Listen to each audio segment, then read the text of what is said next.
Hi guys, I'm Malcolm. In a lot of English tests, many times we struggle with spelling.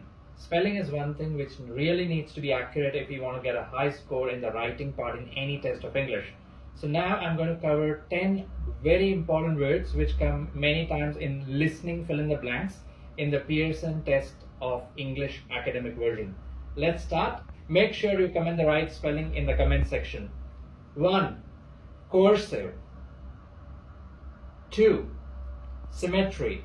Hint, it's a place where you bury dead people. 3. Monetary.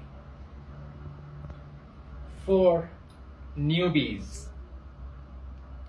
5. Conspicuous. 6.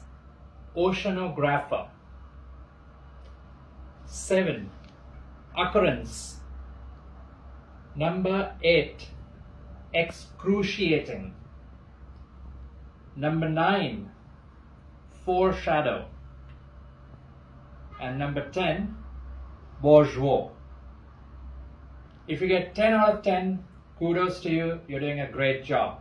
If you like such videos and if you appreciate the content which we make sure you follow us. I'm Malcolm from A1 Australia. Thank you.